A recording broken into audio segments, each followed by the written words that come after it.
Good morning and welcome to NoorNews. Today, we examine Donald Trump's latest allegations regarding the 2020 election, while also tracking a tense maritime standoff in the Gulf of Oman.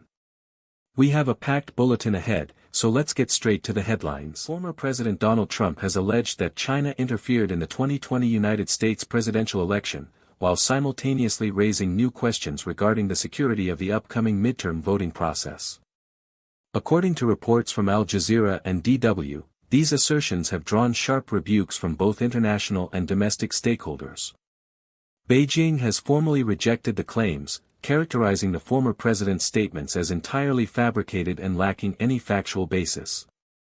Meanwhile, Democratic lawmakers in the United States have criticized the rhetoric, arguing that such claims are intended to undermine public confidence in the integrity of the November elections before a single ballot is cast. The allegations arrive as election officials across the country continue to emphasize the robustness of current security protocols. While the former president has frequently cited concerns regarding voting systems, federal agencies and independent monitors have consistently maintained that the 2020 election was secure. As the midterm cycle intensifies, the discourse surrounding election integrity remains a central point of contention in American political life, with both parties preparing for heightened scrutiny of the voting process. Analysts suggest that these ongoing disputes reflect a broader, persistent divide over the legitimacy of the electoral system and the influence of foreign actors in domestic affairs. United States Marines have boarded a commercial tanker in the Gulf of Oman, marking a significant escalation in maritime activity within the region. According to Al Jazeera, the operation involved military personnel securing the vessel following reports of suspicious activity in the strategic waterway. While specific details regarding the identity of the tanker and the exact nature of the boarding remain under review, the incident has drawn immediate attention to the security of international shipping lanes. The Gulf of Oman serves as a critical transit point for global energy supplies, and any military intervention in these waters is closely monitored by regional stakeholders and international maritime authorities. This development follows a series of recent tensions involving commercial vessels in the Persian Gulf and surrounding areas, which have prompted increased naval patrols by various international coalitions. Analysts suggest that the presence of U.S. forces on the deck of a commercial ship underscores the heightened state of alert currently maintained by Western powers in the region. Further updates are expected as the U.S. military releases additional information regarding the objective of the boarding and the current status of the vessel's crew. We will continue to monitor the situation as more verified details become available. Ugandan authorities have officially suspended all school-organized field trips following a catastrophic bus crash that claimed the lives of 20 pupils. The incident, which occurred earlier this week, has sent shockwaves through the nation, prompting an immediate government directive aimed at reviewing safety protocols for student transportation. According to the BBC, the tragedy stands as one of the deadliest road accidents involving children in the country's recent history. While the specific circumstances of this crash remain under investigation, the government's decision to halt all educational travel is intended to prevent further loss of life while officials conduct a comprehensive audit of school transport vehicles.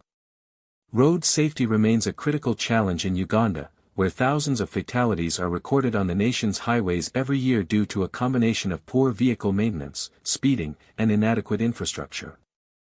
Despite the frequency of road accidents in the region, the high number of young victims in this particular event has intensified public pressure for stricter enforcement of traffic regulations. The Ministry of Education has confirmed that the suspension will remain in effect indefinitely, pending the outcome of a national safety review. Schools found in violation of this directive face severe administrative penalties as the country mourns the loss of the students. Beijing has formally rejected allegations made by former U.S. President Donald Trump regarding Chinese interference in the 2020 American presidential election. In a statement addressing the claims, Chinese officials dismissed the assertions as baseless, maintaining that China adheres to a policy of non-interference in the internal political affairs of other nations.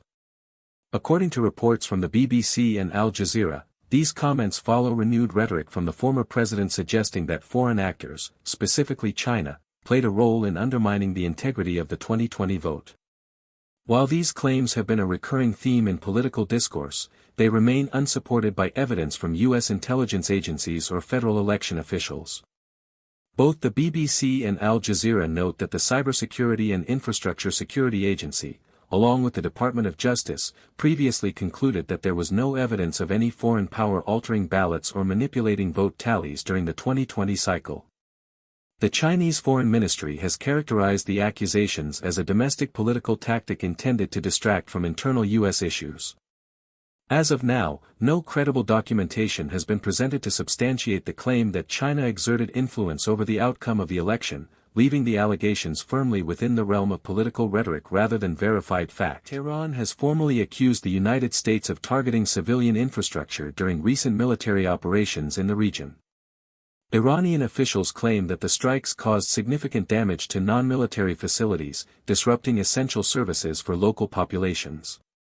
In response to these allegations, the United States military issued a statement maintaining that the strikes were strictly surgical in nature.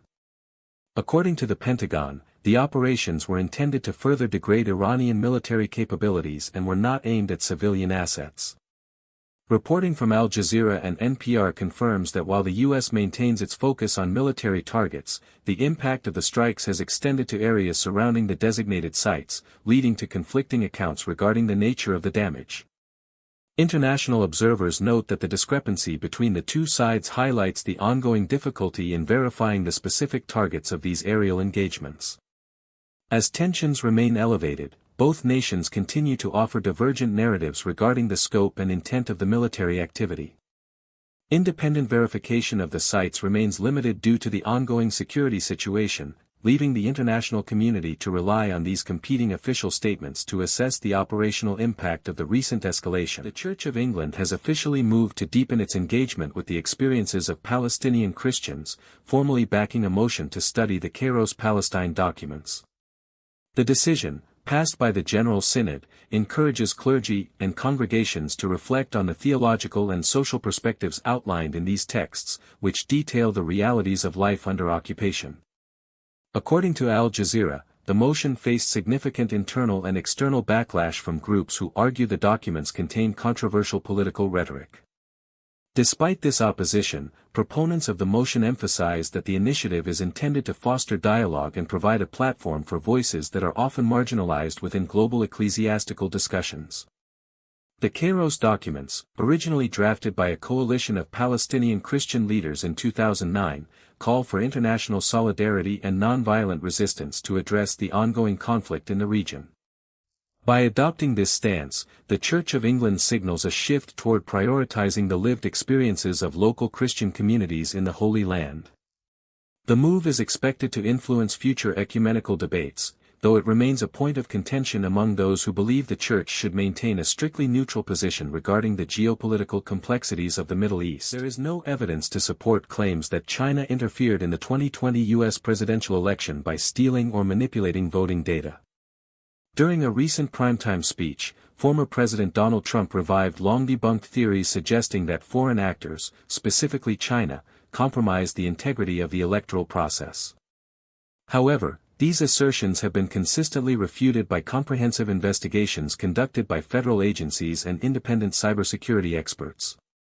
According to reports from the BBC, Al Jazeera, and DW, multiple audits and recounts in key battleground states confirmed the accuracy of the results, finding no systemic fraud or foreign intrusion that could have altered the outcome.